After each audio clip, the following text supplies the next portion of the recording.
Ladies and gentlemen, welcome to a all-new episode of the Crowning Achievement, the show where we explore the ins and outs of some of your favorite esports personalities. My name is Fire Blaster, and I'll be your host through this journey. Today's guest is a very special one. Up to this point, we're going to go ahead and see if they're available.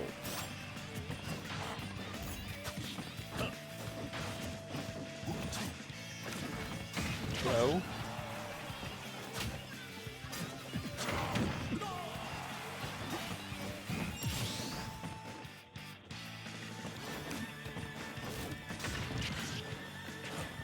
Let's see.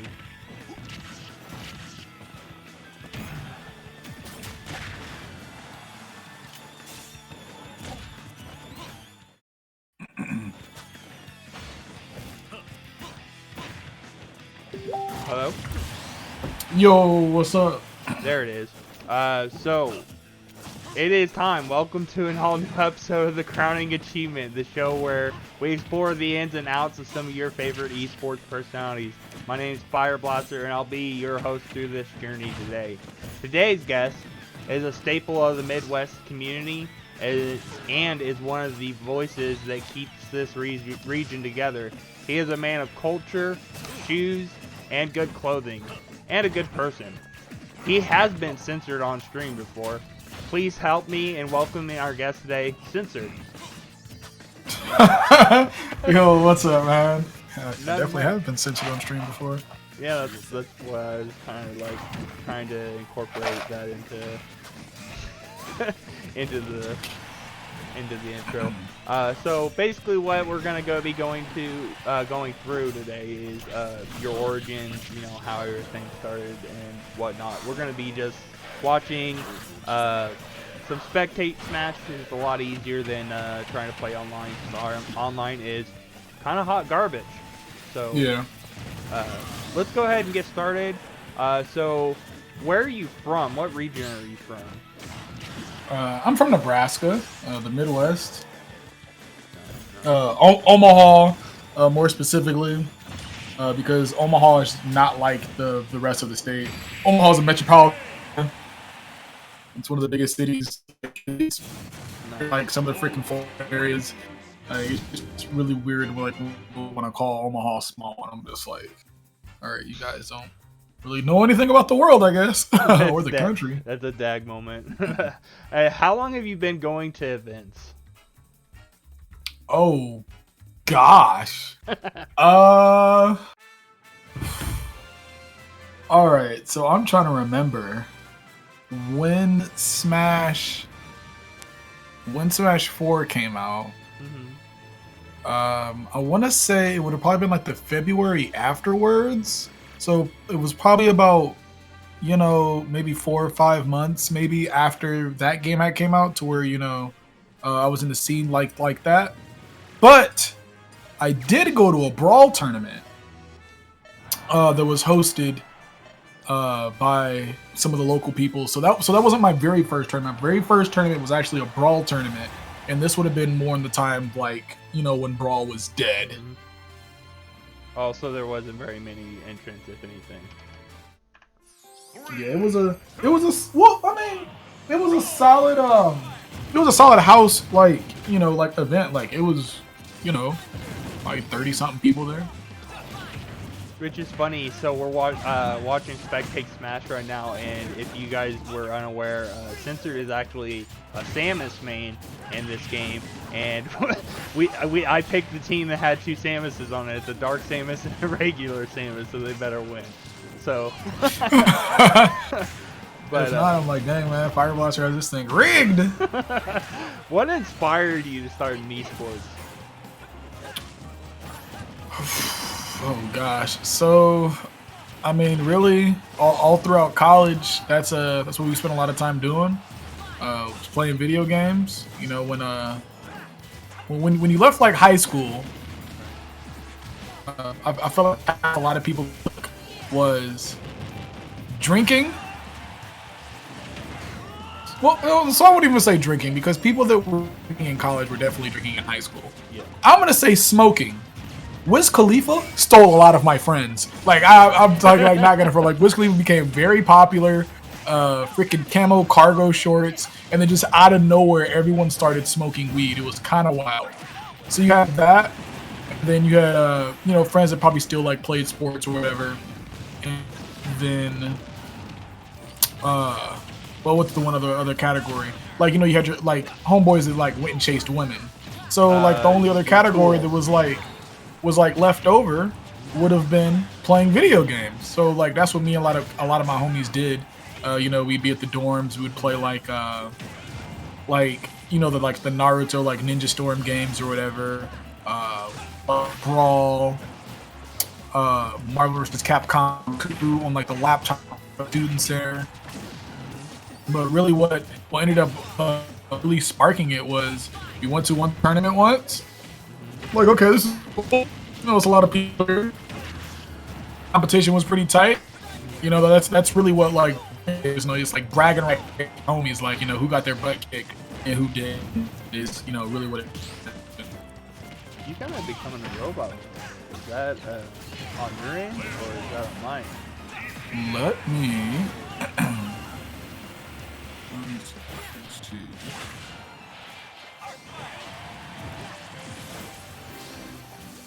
Go into my mixer really quick. Definitely, it's definitely not just you, Tina. He's kind of like becoming robotic. I sound like a robot? Yeah, sometimes like you'll be talking and then it'll be like that kind of stuff, like cutting in and out. Okay, I want. Does that sound good? No, you're still like cutting in and out. Changed my. Let me see. Not looking good for our team. Man's got a Sue Cox. Yeah, that's true. We're doing again. No, I don't think it's at all. Cause the what's the name isn't going up or down. How does it sound now? It's clearer a little bit. I'm over trying to figure out how to check all my sounds and whatnot. Make sure there's nothing else picking something up. Mm-hmm. And sound. Ooh. Sound settings. Hearing some thunder and lightning. And speaking of thunder and lightning, you know, we're gonna try to make some bomb content. If you guys enjoy interviews and stuff like that with some of your great personalities that are in the community, please give me a follow here on Twitch, and if you can give me a subscription on YouTube, that'd be greatly appreciated. Let me go ahead and plug that real quick. Which also reminds me that while Censored's trying to get stuff figured out, the YouTube channel actually just is gonna have 3 episodes up on the channel by the end of the night. We'll be having Kirby Kids episode debuting, Koopa's episode, and Hazmat's episode all up by the end of the night. So that'll be fun. You guys will have a lot of content to look over there. I can't tell why we'll be doing that. So I'm going to hit.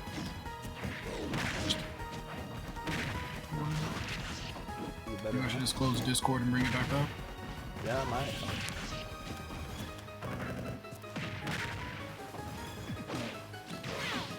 Gotta love technical difficulties.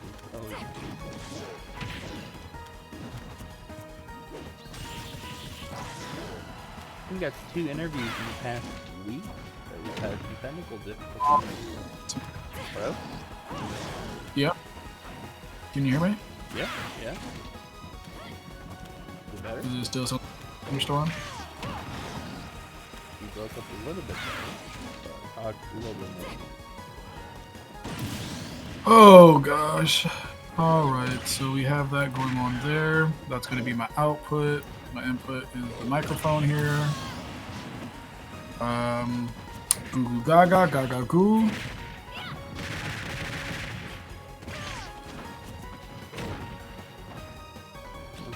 Can you still not hear me?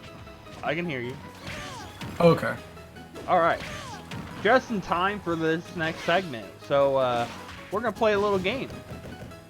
Me gosh. You're gonna have 2.5 minutes. I'm gonna give you some prominent players that are in the Midwest, and you're gonna try to approximate their ranking if we had a big PR for the Midwest. Okay. Not too hard. That's it. Oh, people gonna get salty. Where is this person gonna be? All right. There's 3 minutes. Sorry, 3 minutes.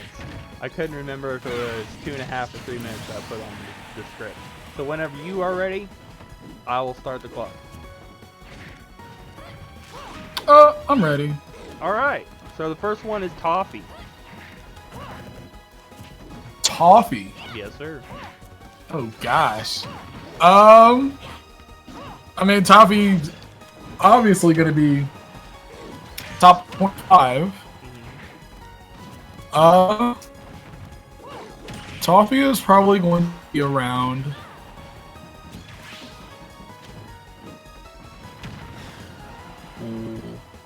Be around 12, maybe. Well, actually, I sent someone a little while ago who I felt like what the rankings were for people. Is this cheating? No, it's not. Gosh, how long ago was this? It was. That was great. He's almost spent a minute on one person. Bro, no, do 12 for Toffee. Okay, Death Spade. Like 17. Justice. Formerly, I like Time Mouse. Probably like 28. Okay, Loaf. Loaf, number 10. Comet. Comet's probably number 8. Icon. See, that's a weird one to do because of like how new he is to traveling with events and stuff. All right, we could put him at like. He's got to be top 10. Let's give him like 7. Okay. Ned. Put Ned at 6. I'm running out of spots here. Skittles. Skittles is free, number 1, like no question in my mind. Scar. Scar. Okay, so Scar is probably like number 5. Gabriel. So that's weird. So Gabriel hasn't competed in so long, you can't rank Gabriel, and he has only entered 2 Midwest events. That's fair.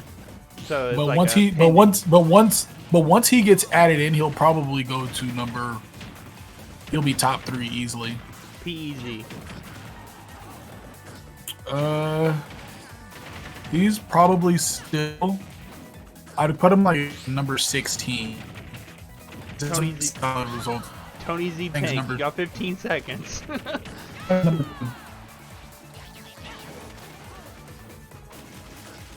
Wait, did you hear my number 2? Okay, Eric. Eric. Oh fuck. 14. Fuck. Oh, he ran out of time. There was one left. It was Pika. Pika. Oh gosh, I would say I'm not even gonna Pika in like top 30 or anything right now. That's fair. I just wanted to throw. That was like the curveball answer. You're just trying to freaking hurt me, man. You did good. It's one of those things like, you got most of what we were trying to get. So it was one of those kind of things. Yeah. The last time we played, the game we played with Hazmat ran out of time. So. Yeah. Alright. So, let's dive a little bit deeper into Censored. Let's talk about your days of disappointment. Where did that start? What was your inspiration? I mean, it started as something that I was just gonna do the one time. So my first day of disappointment was I was supposed to hang out with this girl on New Year's Eve, and she stood me up. And it was the first day of the year, so I was like, "Oh, day of disappointment, you know, whatever." You know, the day of disappointment 1. And then I had like a couple of things, like a couple days in a row, I had things like someone was like, oh, well, you know, I can keep continuing this and keep continuing this. And then, you know, it just became a thing. Like people got really excited to get on Facebook and see what the hell disappointed me that day. So like it started out as like this ant hill, and then it like became a molehill, and now it's like a mountain. Like, yep. It got to a point where like people would complain if I didn't post a day of disappointment. You didn't do one yesterday. I'm like, well, damn, I'm sorry. I was just too lazy. I didn't do one. Gosh, I'm sorry. I'm sorry I wasn't so sad and then thought, man, let me make this post on Facebook real quick. Right.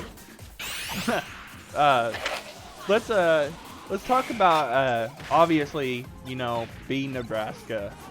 You know, another person that's prominent in your state is Rod. And like, whenever I would see you, I would see Rod. Where does that connection come from? Like, where did that start?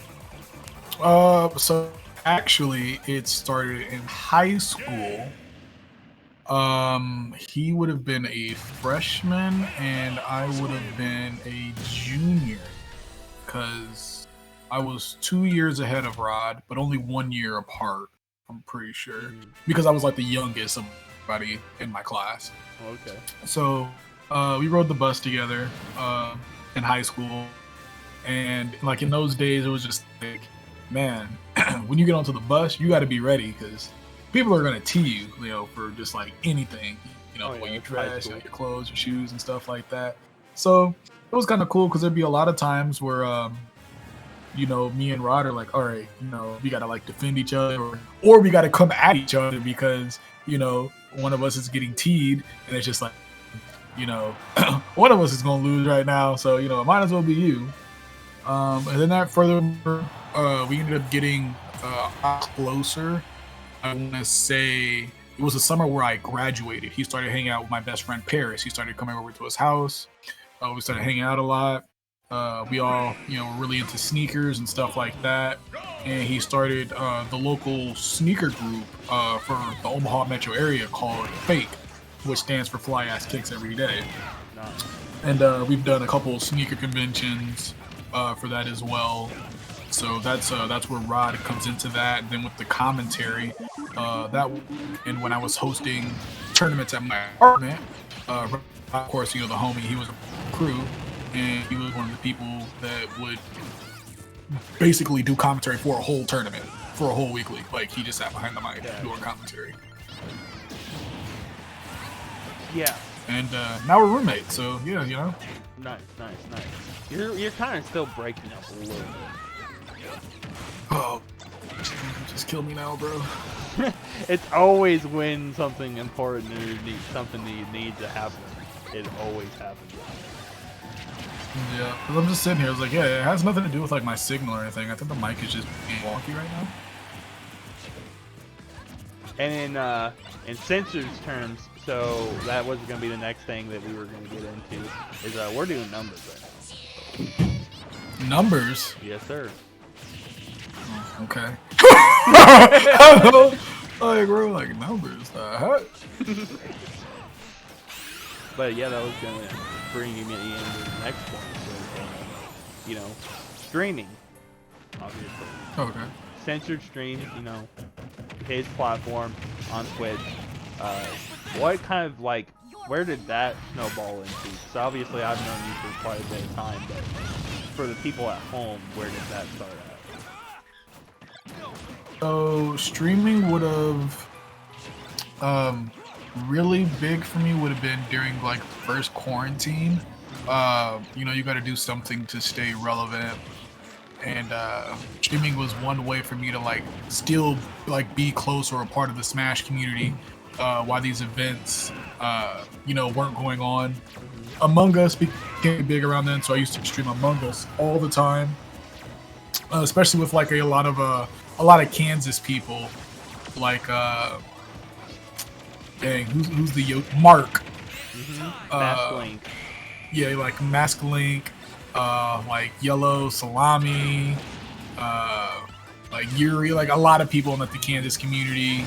Of course, you know, like my Nebraska peeps, but that's where like the streaming came in. It was like, okay, I need some form of way to make content Hey, yes, I mean the lonely thing would definitely come more so with like my second like burst of doing streaming and stuff. Went through a breakup, wasn't taking it very well, and this was like one of those things where I could do to like connect with people, give me a reason to get out of bed and stop being such a sad boy and stuff like that. So I'm always very appreciative of anybody that comes into the chat, either if it's just a talk, to sub, like to meme, anything, like any type of interaction is always appreciated. That's fair. That's fair.